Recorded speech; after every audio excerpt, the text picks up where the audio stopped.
Hi everyone, welcome to this video. Today we're going to do something different. We're going to look at a store-bought pumpkin versus a naturally grown pumpkin and what the nutrient density or what the brix actually looks like. And as it is the season of pumpkins, today is actually Halloween.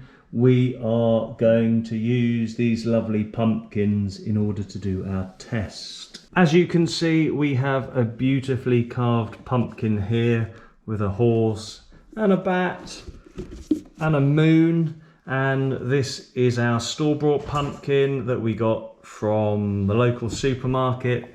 And we also have a beautiful naturally grown pumpkin. You can see I've taken a slice out of this already. This was grown by a friend of mine locally. Admittedly, it is a different variety of pumpkin to said supermarket pumpkin, but hopefully we can kind of make a point anyway. This isn't going to be a spectacularly robust trial, just a bit of fun because it's Halloween. So without further ado, we're going to get processing our pumpkin and then see what the results bring.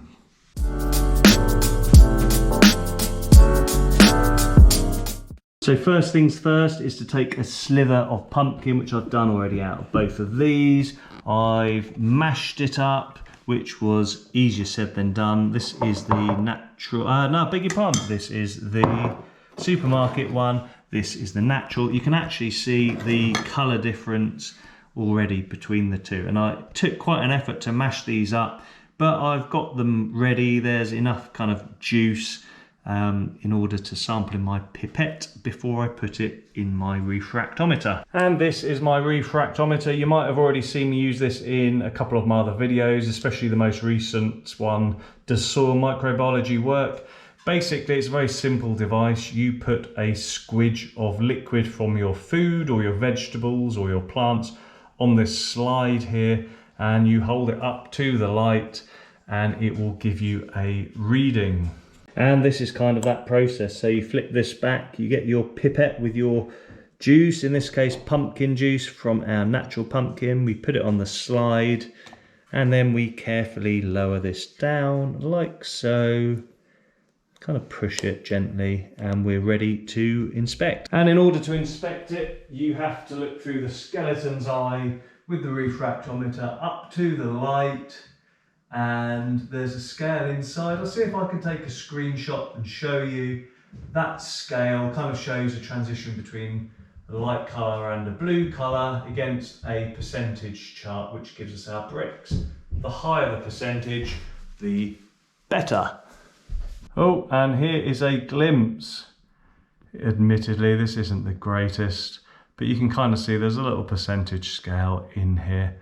And oh, there you go, you can actually see the transition, the light to the blue. These refractometers can be great tools just for checking the amount of sugars in a particular vegetable or food. It works very well for fruit. Actually, it's often used in viticulture to check the percentage of sugars to make sure that those sugar levels are right before grapes are harvested and taken on to making wine from them. But as I said, today we're looking at pumpkins and the results are in. Now, as I've said, this isn't the most rigorous trial, but it does make a point, and the results kind of reflect that. The supermarket bought pumpkin, which is likely to be mass produced, so I imagine chemical fertilizers, perhaps fungicides are used in the process of producing that. That came in at a fairly respectable 4% actually.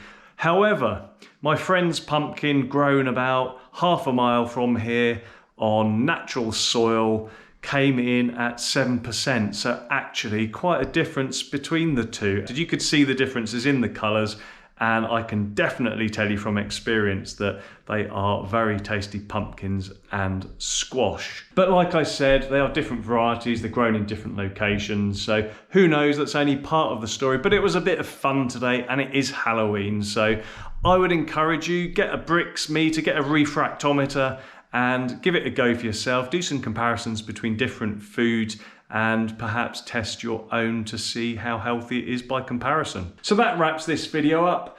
I know it's a little bit Halloween-y, a little bit pumpkin focused, but actually you can apply these principles all year round with whatever you're growing to test it against. other foods that are available. If you like videos that give you tips, show you how you can maximize the life in your soil to grow healthier and tastier food, then do consider subscribing to the channel. Click the notification icon and it will also alert you whenever I drop a new video. If you found this enjoyable, then do also give it a like. That helps the algorithms to put my videos closer to the top so more people can see them. For now though, that wraps this up, and until the next video, I look forward to seeing you next time.